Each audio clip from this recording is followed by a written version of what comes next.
Essa criatura fez o oceano inteiro virar espelho só com a presença dela.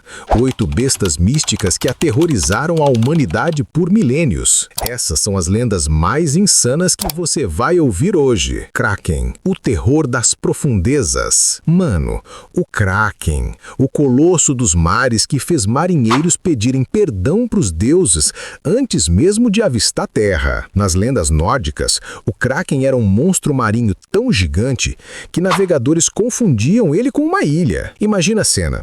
Você ancora o barco achando que encontrou terra firme. Aí o chão começa a se mexer. Os tentáculos bioluminescentes emergem brilhando como cabos de energia feitos de água viva. Cada ventosa do tamanho de um barril. Olhos completamente pretos encarando sem piscar. E aqui vem o detalhe que ninguém te conta. O Kraken não atacava por diversão.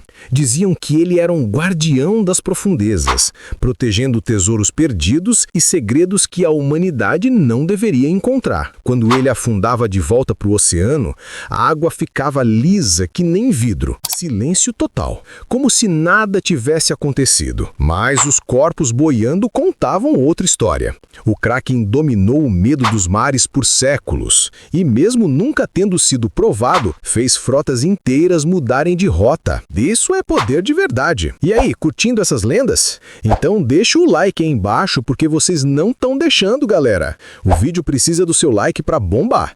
E se inscreva no canal ativando o sininho, que tem muito mais criatura insana vindo. Valeu, bora pra segunda. Hidra. Corta uma, nascem 2 no lugar. A criatura que transformou resolver um problema em criar 10 problemas novos. Na mitologia grega, a Hidra de Lerna era uma serpente aquática com múltiplas cabeças. Alguns diziam 3, outros juravam que eram 9. Tem lenda que fala em 50, mas o consenso era um só. Corta uma cabeça, nascem 2 no lugar. Escamas esmeralda, safira e violeta. Cada cabeça soprava um veneno diferente. Uma cuspia ácido, outra congelava, outra eletrocutava. E todas tinham olhos completamente pretos e hipnotizantes. O hálito dela era tão venenoso que matava quem chegasse perto. As pegadas deixavam a terra estéril por anos. Convenhamos, isso é nível de periculosidade absurdo. Até Hércules, o cara mais bruto da mitologia, teve que pedir ajuda para derrotar ela. A solução? Seu sobrinho Iolau cauterizava os pescoços cortados com fogo antes que regenerassem. Trabalho em equipe, porque sozinho nem o Hércules dava conta. A Hidra virou símbolo de problemas que se multiplicam. E até hoje a gente usa a expressão cortar a cabeça da Hidra para situações que pioram quando você tenta resolver. Ela nunca existiu, mas ainda vive nos nossos pesadelos corporativos. Fenrir, o lobo do fim do mundo, o lobo que os próprios deuses temiam. Na mitologia nórdica, Fenrir não era um lobo comum, era filho de Loki, profetizado para matar Odin no Ragnarok, literalmente o fim do mundo. Os deuses ficaram tão apavorados que decidiram prendê-lo ainda filhote. Tentaram várias correntes, todas quebraram, até que os anões forjaram Gleipnir, uma corrente mágica feita de coisas impossíveis. Barba de mulher, raízes de montanha, respiração de peixe, coisas que não existem. E só isso conseguiu segurar o bicho. Mas tem um detalhe sinistro. Fenrir só aceitou ser amarrado se um deus colocasse a mão na boca dele como garantia. Tyr, o deus da guerra, foi o único corajoso o suficiente para isso. Resultado, perdeu a mão quando Fenrir percebeu a traição. A pelagem dele tinha rachaduras, brilhando em laranja como magma sobre pelos escuros, presas que pareciam barras de aço, olhos completamente pretos como o vazio. E aqui o mais assustador. Fenrir não late, não rosna, ele simplesmente existe. E só a presença dele já é o suficiente para a terra tremer. No Ragnarok, ele vai se libertar. E quando isso acontecer, até os deuses vão correr. Pégaso. Quando a beleza vem do caos. Pégaso, o cavalo alado que nasceu de uma decapitação. Isso mesmo. Na mitologia grega, quando Perseus cortou a cabeça da Medusa, aquela mulher com um cabelo de cobra que transformava gente serpente em pedra, do sangue dela nasceu Pégaso. Beleza emergindo do caos. Drama poético no nível hard. Esse cavalo alado parecia esculpido de nuvem e estrela. Crina brilhando como poeira cósmica. Cada fio mudando de cor ao vento. Asas que espalhavam faíscas coloridas pelo ar. Olhos completamente pretos davam um ar de mistério cósmico. Mas Pégaso não era montaria para qualquer um, não. Só heróis dignos conseguiam domá-lo. Belerofonte conseguiu, mas só depois de passar a noite no templo de Atena pedindo orientação divina. Até cavalo tem padrão, né? Pégaso virou símbolo de inspiração poética, imaginação e liberdade. Artistas o colocaram em tudo. Pinturas, esculturas, moedas. Até hoje, marcas usam a imagem dele para passar ideia de velocidade e elevação.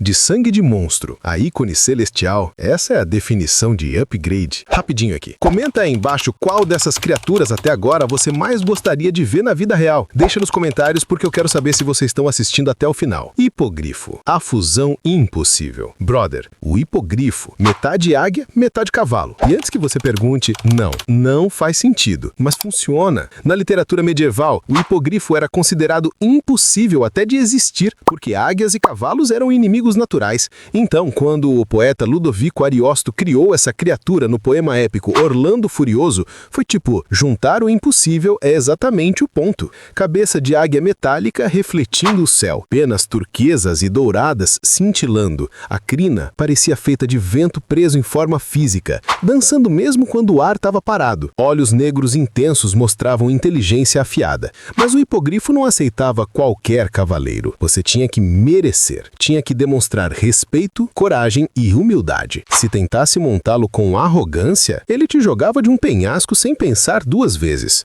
Nobres adoravam o hipogrifo como símbolo de impossibilidade conquistada. Amor impossível, sonhos impossíveis, conquistas impossíveis, a criatura que provava que até o que não deveria existir pode se tornar real. E, convenhamos, isso é mais inspirador que qualquer frase de autoajuda. Ratatosk, o fofoqueiro cósmico. Ratatosk, o esquilo que literalmente causou conflitos divinos por pura fofoca. Na mitologia nórdica, Ratatosk vivia em Yggdrasil, a árvore do mundo que conectava todos os reinos. E qual era o trabalho dele? Ficar subindo e descendo a árvore levando insultos entre a águia no topo e o dragão Nidjogger nas raízes. Tipo assim, a águia falava mal do dragão, Ratatosk descia correndo e aumentava a fofoca. O dragão respondia com um insulto ainda pior, Ratatosk subia e exagerava mais ainda. E assim o ciclo continuava por toda a eternidade. Orelhas em forma de folha, pelos mudando entre castanho e verde conforme a luz, bigodes brilhando com runas antigas, olhos pretos cheios de malícia e sabedoria. Mas Ratatosk não era vilão. Ele mantinha o equilíbrio cósmico através do conflito. Sem ele, a águia e o dragão entrariam em guerra de verdade. Então Ratatosk era o fofoqueiro necessário, o caos controlado, o mensageiro que sabia mais do que deveria. E até hoje, quando alguém espalha fofoca, a gente deveria lembrar, pode ser um Ratatosk mantendo o equilíbrio. Jormungand, a serpente que abraça o mundo. A serpente tão grande que morde a própria cauda ao redor da terra inteira.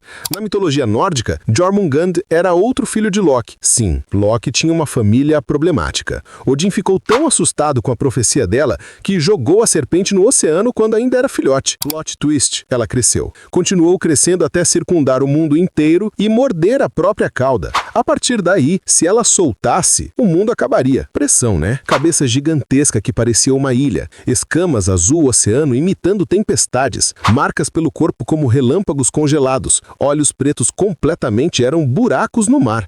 Thor, o deus do trovão, tentou pescá-la uma vez. Pescar? Uma serpente do tamanho do planeta. A audácia desse homem era outro nível. Quase conseguiu, mas no último segundo, um gigante cortou a linha com medo da catástrofe. No Ragnarok, Jormungand vai soltar a cauda. Thor vai lutar contra ela. Os dois vão se matar. E o veneno dela vai envenenar o mundo inteiro. Ela é o símbolo do ciclo eterno. Fim, recomeço. Destruição necessária. E a parte mais pesada. Ela nunca quis estar ali. Foi jogada no oceano e virou um monstro por necessidade, não por escolha. Mantícora, o pesadelo da Pérsia. Mantícora, mano. Parte leão, parte humano, parte escorpião. Puro pesadelo persa importado com sucesso por Ocidente. Nas lendas persas, a mantícora tinha o corpo corpo de leão coberto de pelagem dourada, rosto vagamente humano com 3 fileiras de dentes afiados, asas de morcego e uma cauda de escorpião que disparava ferrões venenosos como projéteis. Sim, ela tirava espinhos venenosos de longa distância com precisão cirúrgica. A juba tinha formas pontiagudas como lâminas ornamentais, as asas revelavam veias brilhantes como vidro mágico, olhos pretos julgadores que avaliavam se você merecia morrer rápido ou demorado. A voz dela imitava a voz humana. Usava isso para atrair vítimas para armadilhas. Depois, devorava tudo. Carne, bônus, roupas, não deixava rastro nenhum. Plínio, o velho historiador romano, descreveu ela como real. Aristóteles mencionou. A Idade Média adorou a ideia e colocou ela em bestiários como símbolo de tirania e crueldade. A mantícora nunca foi provada, mas infectou a imaginação humana tão profundamente que até hoje aparece em jogos, filmes e pesadelos. Porque às vezes a criatura mais assustadora é aquela que parece humana o suficiente para te enganar. E essas foram 8 das criaturas lendárias mais insanas da mitologia mundial. Do Kraken, que fazia o oceano virar espelho, até a mantícora, que imitava a voz humana para te devorar. Cada uma dominou do medo da humanidade de um jeito diferente. O Kraken controlava os mares. A Hidra multiplicava problemas. Fenrir esperava o fim do mundo. Pégaso nasceu do caos. O hipogrifo era o impossível. Ratatosk espalhou fofoca divina. Jormungand abraçou o planeta. E a mantícora devorava sem deixar rastro. 8 criaturas, 0 provas, milhares de anos de terror. E aí, curtiu essas lendas insanas? Então deixa o like porque vocês não estão deixando. E isso me deixa triste, velho. Se inscreve no canal e ativa o sininho. Mas ó, tem uma criatura que eu deixei de fora de propósito. Uma que é tão aterrorizante que as próprias lendas tentaram apagar ela da história. As mitologias tinham medo de falar dela. Quer saber qual é? Comenta aí embaixo próxima criatura, porque no próximo vídeo eu conto tudo sobre o monstro que até os deuses temiam enfrentar. Valeu, galera! Tamo junto e até o próximo!